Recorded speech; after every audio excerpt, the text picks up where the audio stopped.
Good evening. The Secretary General will make short remarks on the previous working sessions, and then he'll be happy to take your questions. Secretary General. Good evening.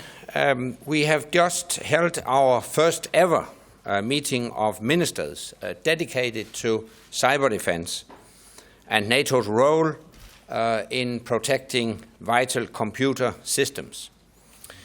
This is a serious challenge, and we are taking it seriously because cyber attacks are getting more common, more complex, and more dangerous.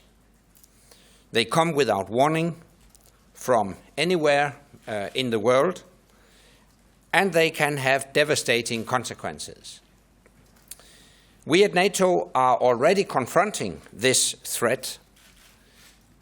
Last year alone, we dealt with over 2,500 significant cases. That is one every 3 hours, day and night, every day of the year. And despite the increasing sophistication of these attacks, our security has not been compromised. Protecting our networks is NATO's primary task, but that is the minimum we should aim for. So today we have agreed how we can move forward in cyber defense as an alliance. We are all closely connected, so an attack on one ally is not, if not dealt with quickly and effectively, can affect us all. Cyber defense is only as effective as the weakest link in the chain. By working together, we strengthen the chain. We all agree that our cyber defense capability should be fully operational by the autumn, extending our protection to all the networks owned and operated by the alliance. We all agree that our cyber defense capability, and we agreed that we will continue our discussion at our next meeting in October on how NATO can support and assist allies who request assistance if they come under cyber attack. We will do that on the basis of a detailed report that we have tasked today. Cyber attacks do not stop at national borders. Our defenses should not either. Today we also discussed how to make sure this alliance has the full range of capabilities we need to deal with the full range of threats. Defense budgets are falling, and the cost of modern capabilities is rising. There is an imbalance between what we have and what we need, with significant shortfalls in some areas, such as air-to-air refueling and intelligence, surveillance and reconnaissance. And there is an imbalance between the burden carried by individual allies.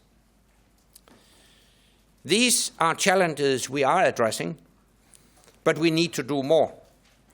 There is a lower limit for what we can spend on defense, and in some cases, we have now reached it. To reverse that trend, we must hold the line on defense spending and look to increase it as our economies recover.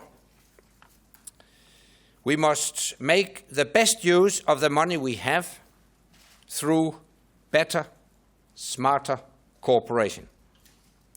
And European countries must do more to relieve the unequal burden which is currently being carried by the United States. Some European countries are already increasing their spending despite the crisis, or have committed to do so. And today, a number of ministers expressed their interest in further multinational projects to fill some of the gaps we face. These are steps in the right direction, and I welcome them. Enfin, en mot de la Libye, la semaine dernière, le Premier ministre libyen a demandé à l'OTAN d'envisager de donner un avis sur la création des forces de sécurité nationales. L'OTAN dispose dans ce domaine d'une expertise sans égale, accumulée sur plus de 60 ans.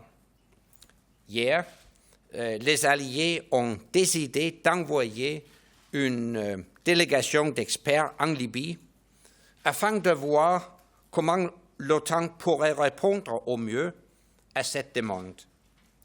Les ministres se félicitent de cette décision et nous attendons avec intérêt de pouvoir examiner attentivement le rapport d'évaluation de cette délégation dans les semaines à venir.